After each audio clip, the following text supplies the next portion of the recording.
This is the best damn sports show, period. Talked about it earlier in the show. Steve Nash received his NBA MVP prior to Game 1 against Dallas, and then he lit it up. 11 points, 13 assists to go along with 6 boards. But Amari Stoudemire was truly the man in this one. 40 points, 16 boards, 127-102 your final. Avery Johnson, little slippage issue. But he also got ejected in that one. Now, look, the Suns have been phenomenal all season. They average a league-high 110 points per game, more than that in the postseason. What makes them so dangerous, Jalen? They have the formula for pick-and-roll basketball. They have finishers, and they have three-point shooters, and they have a pass-first point guard. And anytime you have that, it creates excitement, and you see the kind of success that they've been having so far this season. What percentage of their sets, you say, are run off the pick-and-roll, and why can't teams defend it better? At least 75%, because what happens is Steve Nash is a versatile guard. He's a guy that can shoot behind picks for threes. He can make mid-range shots. He can pass with either hand. So what's happening is guys like Amari Stoudemire get going towards the basket. You can't stop that. Quentin Richardson, the three-point champion. So they have a lot of weapons. They have a great team, and their coach allows them to play. All right, let's translate those words into action. Let's head on over to our cage. We're all going to D it up, hopefully. Now, here's the deal.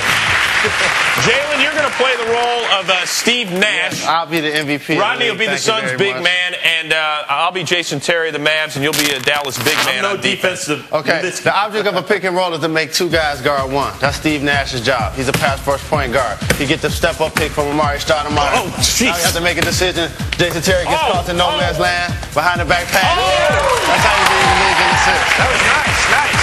That's how you lead the league in Now, assists. this is how the best Cam team does it. Let's see if the Suns were able to pull it off a little better.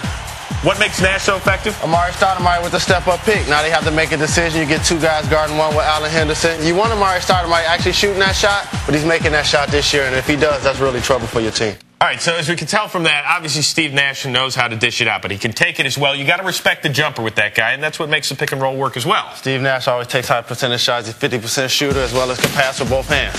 So now I use the pick and roll. I make you think I'm gonna come off. You're holding me, Rodney. That way, baby. Started working. See, the thing that makes Steve Nash great is he's a pass-first point guard. So you want him to be in an attack mode, but at the same time, he can score the ball. He makes Jason Terry think he's going to go left. Stephen Hunter sets a pick. That's all the room he needs. 3-ball, downtown, bang. Can Dirk step out for a time, man? Dirk, can he get a little help? I'm pretty sure Jason Terry let him know that after the play. All right, so he passes, he can shoot from outside, but he can create for himself as well. Yeah, definitely can create. So now we're going to do the same pick and roll. They run 75%, like I said, in the half court. So now we get the step-up pick and roll. When I come off fast, it forces the switch. Dirk Nowitzki, his good friend in no man's land. He makes a knock down the jump shot. Now, Dirk, you know he can make that shot, so I'm pretty sure the game 2 he'd be ready for the adjustment. So now he comes off, he creates a switch. He does a double move here, too. He does a double move.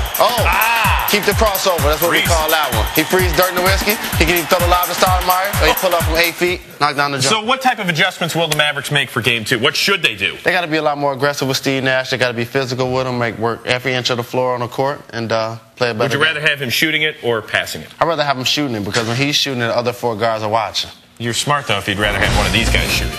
Hey, whatever works. Hey, Jalen, good job, baby. Good job. All right, we'll do it up in the meantime. He missed it again.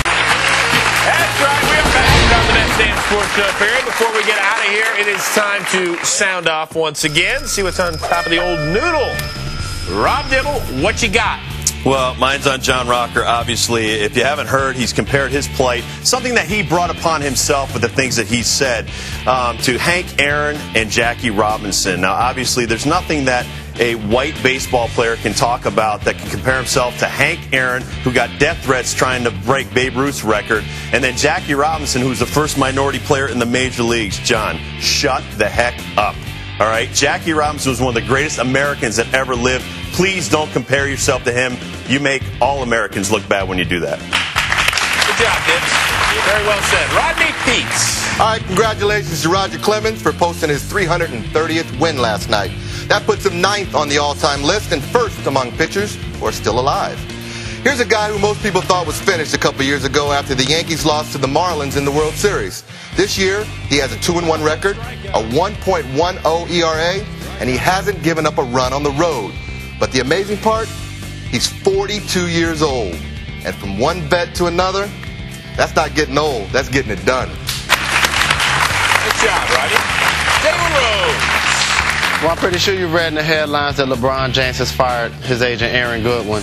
And anytime you hear something like that, you wonder if he's making a good decision. Well, you got to understand, when you're LeBron James, you're getting paid top dollar from anybody that calls on your behalf anyway. So why not hire Def Jam? I know the first thing you think of is Run DMC or LL Cool J when you hear Def Jam. But actually, hip-hop and sports go hand in hand nowadays.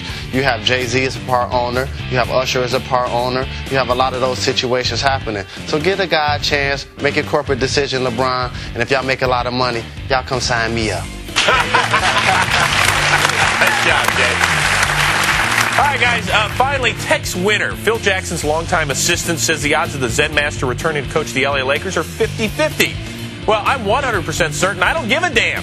This storyline now has all the interest of the 6th season of The Bachelor, or are we in the 7th right now? I'm kind of confused. Look, Phil, you can come back to LA or not. You can hang with Kobe Bryant or not. You can have him buy you a ring or not. Or just wait a little longer so you can squeeze every possible dime out of Dr. Jerry Buss. Just one thing. Please wake me up when you finally make your decision. Please. This is carrying on way too long. All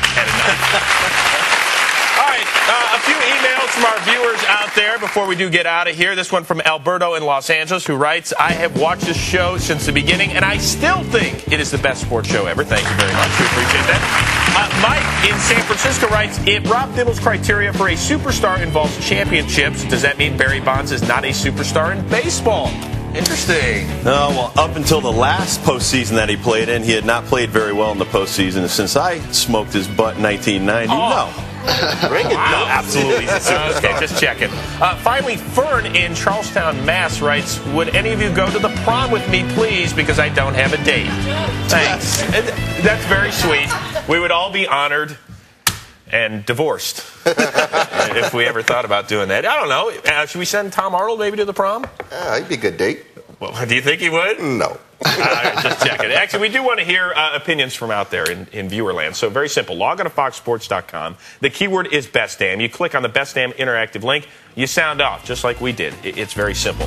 Now, we had a great show today. We got more great guests coming your way on Wednesday. Look who is back.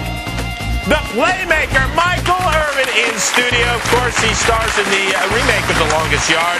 And Best Damn correspondent Leanne Tweeden has news on the Insider, okay? So, guys, we will see you again on Wednesday. Thanks for hanging out with us tonight. We'll see you then. Get in here. Hey!